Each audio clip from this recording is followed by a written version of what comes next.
தமிழ் உறவுகளுக்கு வணக்கம். இன்னும் 6 மாசத்துல நமக்கு தமிழக சட்டமன்ற தேர்தல் வருது. எல்லாம் ஆர்வத்தோடு இருக்கிறோம். நமக்கெல்லாம் ஒரு நல்ல எதிர்காலம் வருமா, நல்ல ஆட்சி வருமானு. என் அன்பு தமிழ் உறவுகளே, ஆட்சி மாற்றம் நமக்கு தேவை கிடையாது. நம்மெல்லாம் நல்லா இருக்கணும்னா அரசியல் மாற்றம் வரணும். இந்த 2021 சட்டமன்ற தேர்தலில் நமக்கு அரசியல் மாற்றம் வருமா இல்லையா அப்படிங்கிற கேள்வி தான் நமக்கு முன்னாடி இருக்குது. அதை பற்றி ஒன்று பார்ப்போம். தமிழகத்தில் முக்கியமாக 4 கட்சி இருக்குது. 2 தேசிய கட்சிகள், காங்கிரஸ், பிஜேபி இருக்குது. அப்போ தமிழக கட்சிகள் 2 அதிமுக, திமுக இருக்குது. அதாவது பழைய திருடனா புதிய திருடனா அப்படின்னு.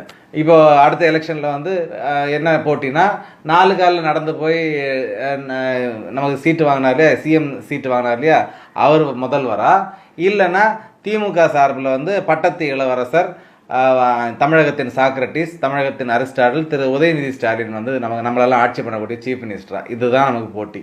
முக ஸ்டாலின் இடையில கொஞ்ச நாள் இருப்பார், அதுக்கப்புறம் இதுதான் நடக்க போகுது. மற்ற கட்சிகள் நிறைய இருந்தாலும் கூட, நல்ல தலைவர்கள் இருந்தாலும் கூட, இவர்களும் கூட இந்த பழைய திருடனா புதிய திருடர்கள் இவங்க கூட போகக்கூடிய ஒட்டுண்ணிகளாக மாறிடுவாங்க. அது யார்? விடுதலை சிறுத்தைகளாக இருக்கட்டும், மதிமுக இருக்கட்டும், தேமுதிக இருக்கட்டும், இது எல்லாமே கடைசியில் பெட்டி மாறுறதோ சீட்டு பேரம் பேசுறதோ இதுக்கு மாறக்கூடிய கட்சிகள். அதனால் அவர்களால் அரசியல் மாற்றம் வராது. அப்போ அதை தெரியல. அப்போ மக்கள் முன்னாடி இருக்கக்கூடிய ஆப்ஷன் யார் இருக்காங்கன்னு கேட்டிங்கன்னா, ஒன்று நாம் தமிழர் கட்சி இருக்குது, இல்லைனா மக்கள் நீதி மையம் இருக்குது. 2 தான் கட்சிகள்னு இருக்குது. மற்றபடி திரு சகாயம் ஐஏஎஸ் அரசியல் வருவாரா மாட்டார்னு வருது. அதெல்லாம் இனிமேல் வந்தாலும் கூட இந்த தேர்தலில் வாய்ப்பு இல்லை. திரு ரஜினிகாந்த் அவர் வருவாரா வரமாட்டார், இதெல்லாம் இல்லை.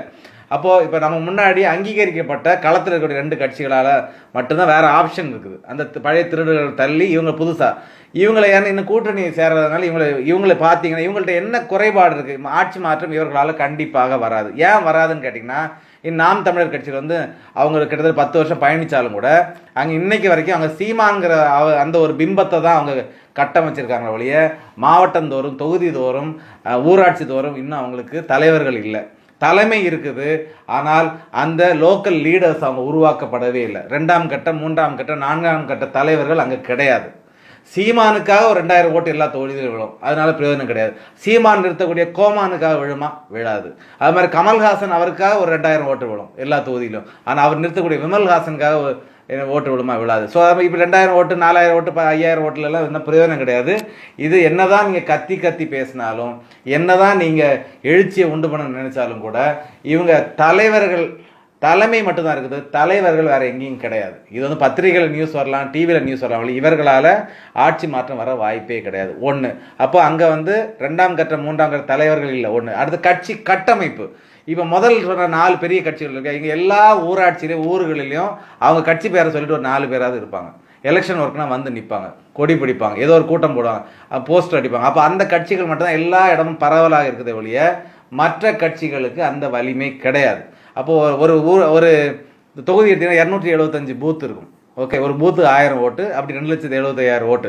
275 பூத்துக்கும் ஒரு பூத்துக்கு 10 பேர் வச்சாது அவங்க பூத்து கமிட்டி போட்டு எலெக்ஷன் ஒர்க் செய்கிறதுக்கு அவங்களுக்கு ஆட்கள், அதாவது ஒரு தொகுதிக்கு கிட்டத்தட்ட 2750 பேர் அவங்களுக்கு இருப்பாங்க. அவங்களுக்கு செலவு, அந்த பூத் ஒர்க் பண்ணக்கூடியவங்களுக்கு செலவு பண்ணக்கூடிய வலிமை குறைஞ்சது ஒரு 7லேருந்து 10 கோடி ரூபாய் வரைக்கும் ஒரு தொகுதிக்கு செலவு பண்ணணும். அப்போது ஒரு கட்சி ஜெயிக்கணும், ஒன்று தலைமையோட முகம் எல்லாருக்கும் பரிச்சயமாக இருக்கணும், மக்கள் பணியாற்றி கொள்கை ரீதியாக மக்களை நல்ல ரீதியாக அந்தந்த மாவட்டத்தில், தொகுதியில், ஊராட்சியில் தலைவர்களை உருவாக்கப்பட்டிருக்கணும். அப்புறம் கடைசியில் அரசியலில் காட்டக்கூடிய அந்த பிரம்மாண்டம், பூத் ஒர்க், எலெக்ஷன் ஒர்க் பண்ணுறது குறைஞ்சது 7லேருந்து 10 கோடி ரூபாய் பணம் வேணும். இந்த 3 இல்லாமல் அந்த யாருமே எந்த தொகுதியிலையுமே ஜெயிக்க முடியாது. அப்போ இதெல்லாமே அடுத்த கட்ட கட்சியான நாம் தமிழர்கிட்டயோ மக்கள் நீதி மையத்தோ இருக்குன்னா கிடையாது. அப்போ அரசியல் மாற்றம் வருமா? கண்டிப்பாக வராது. அப்போ நம்ம என்ன பண்ணணும் அப்படிங்கிறது தான் இதற்கு இது ஒரு நெடிய திட்டமிடல் வேணும். இதுக்கு தான் நான் DCLF அரசியல் கட்சியை நான் தொடங்கியிருக்கிறேன். இப்போ உதாரணத்துக்கு நான் ஒரு MBBS மருத்துவர்னு வச்சுக்கோங்களேன். கிட்டத்தட்ட 17 வருஷத்து பள்ளி பருவம். ஓகே, அதுக்கப்புறம் 6 வருஷத்து MBBS படிப்பு, அதுக்கப்புறம் தான் டாக்டர் ஆனேன். அது மாதிரி இந்த புறையோடி போன ஊழலை விரட்டுறதுக்கு, இந்த முட்டாள் அரசியல்வாதிகளை விரட்டுறதுக்கு, ஊழல்வாதிகளை ஒழிச்சு கட்டுறதுக்கு, இவங்களை ஊழல்வாதிகளை ஓட விரட்ட, கமிஷன் கொள்ளையர்களை களை எடுக்கிறதுக்கு நெடிய ஒரு திட்டமிடல் வேணும். என்ன? அப்போது எப்படி ஒரு படிப்புக்கு MBBSக்கு BEக்கு இத்தனை வருஷம் ஆகுதோ, இந்த திட்டமிடல் கரெக்டாக அறிவுபூர்வமாக, அறிவியல் பூர்வமாக அணுகுனா ஆட்சி மாற்றம் கொண்டு வர முடியும். 2021 தேர்தல் அதுக்கு நேரம் கிடையாது.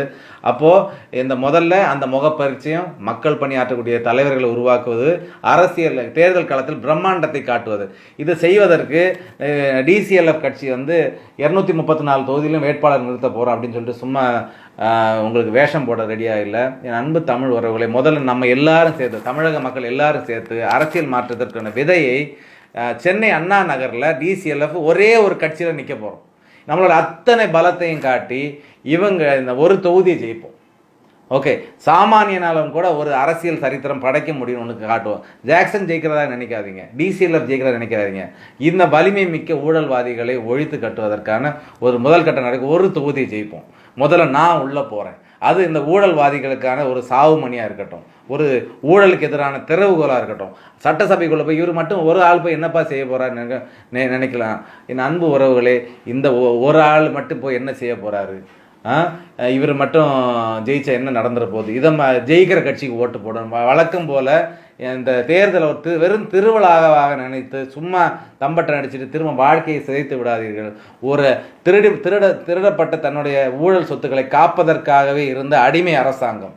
அடுத்தது ஒரு தமிழகத்து சாக்ரட்டிஸ் உதயநிதி ஸ்டாலின் அவங்கள ப்ரொமோட் பண்ணி கொண்டு, இதெல்லாம் ஒரு கேடுகட்ட ஒரு விஷயம். இது ஒழியணும்னா முதல்ல ஒரு தொகுதியை நம்மெல்லாம் சேர்ந்து ஜெயிப்போம்.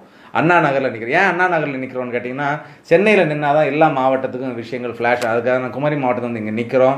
இது நீங்கள் களப்பணியாற்றுவது போல் நினைத்து அடுத்த 6 மாதத்துக்கு அண்ணா நகர் தொகுதியில் உங்களுக்கு தெரிஞ்ச ரிலேட்டிவ்ஸ்ட்டை நமக்கு வாக்கு சேகரிக்க சொல்லுங்கள். ஒன்று, தேர்தல் பணியாற்றுறதுக்கு நீங்கள் களமிறங்கி வாங்க. அன்னைக்கு ஆம் ஆத்மி அன்னைக்கு டெல்லியில் ஜெயிச்சாங்கன்னா இந்தியா ஃபுல்லாக இருந்து தேர்தல் களம் பணியாற்றுறது போனாங்க. கன்னியாகுமரி மாவட்டத்திலேருந்து கூட வெளிநாடுகள்லேருந்து கூட தேர்தல் பணியாற்ற போனாங்க. அது மாதிரி தேர்தல் பணியாற்ற வாருங்கள், பொருளாதார உதவி செய்யுங்க. நம்ம எல்லாம் சேர்ந்து ஊர் கூடி தேர் இழுத்தால் தான் முடியும். முதல்ல உள்ளே போயிட்டு என்ன பண்ணுவேன்னு கேட்டிங்கன்னா வேறு ஒன்றும் இல்லை, உள்ளே போய் இவங்களோட கேள்வி கணைகளால் தொடுக்கணும்.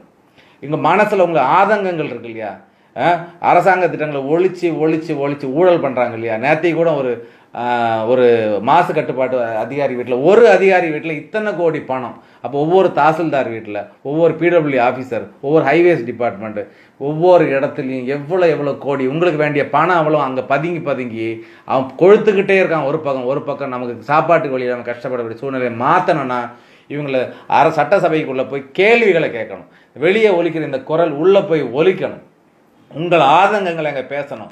அரசு ஆவணங்களை ஒவ்வொரு துறை ரீதியாக நாம் போய் அதை எக்ஸாமின் பண்ணி ஆராய்ந்து மக்கள் முன்னாடி உங்கள் முன்னாடி பொது தளத்துக்கு கொண்டு வந்து இதுதான் நடக்குதுன்னு சொல்லி வெளியே போடணும், வெளியே சொல்லணும். உங்கள்கிட்ட ஒழிச்சு நடக்கிறதுக்குள்ள விஷயங்கள் சொல்லி இதன் மூலமாக ஒரு தொகுதியில் ஒரு எம்எல்ஏல இவ்வளோ விஷயங்கள் செய்ய முடியும்னு காட்டி இதன் மூலமாக அடுத்த 5 வருடங்களுக்கு ஒவ்வொரு மாவட்டத்திலும் உங்களை போன்ற என்னை போன்ற தலைவர்களை உருவாக்கி 234 தொகுதியிலும் அவர்களை மக்கள் பணி மூலமாக பிரபலமாக்கி தேர்தல் பிரம்மாண்டத்தை காட்டி 234 தொகுதியும் ஜெயித்து ஆட்சி மாற்றத்தை உண்டு பண்ணி கண்டிப்பாக தமிழகத்தை சிங்கப்பூருக்கு நேராக மாற்றுவதற்கு சிங்கப்பூரின் லீ குவான் யூவாக ஊழல்வாதிகளை ஓட விரட்ட, தயவு செய்து கமிஷன் கொள்ளையர்களை களை எடுக்க இந்த ஒரு 6 மாதம் உங்களுக்காக, எனக்காக, வருங்கால சந்ததிக்காக தேர்தல் பணியாற்ற வாருங்கள். டிசிஎல்எஃப் கட்சியை ஆதரியுங்கள், டிசிஎல்எஃப் கட்சியை வலுப்படுத்துங்கள், டிசிஎல்எஃப் கட்சியில் இணையுங்கள். இது டிசிஎல்எஃப் கட்சிக்கோ டாக்டர் ஜாக்சனுக்காக போட வேண்டிய ஓட்டு அல்ல, இது வாக்கு அல்ல, பணி அல்ல. இது நம் வருங்கால சமுதாயத்துக்கான ஒரு அச்சாணியாக இது இருக்கட்டும். நிச்சயம் உங்கள் உழைப்பு இருந்தால் கண்டிப்பாக நாளைய தமிழகம், நம் குழந்தைகளுக்கான தமிழகம் நன்றாக விடியும். ஊழல் இல்லாத ஒரு சிங்கப்பூராக தமிழகம் மாறும் என்றதில் எந்த ஐயப்பாடும் இல்லை. நன்றி, வணக்கம். லஞ்சம் தவிர்ப்போம், நெஞ்சம் நிமிர்ப்போம்.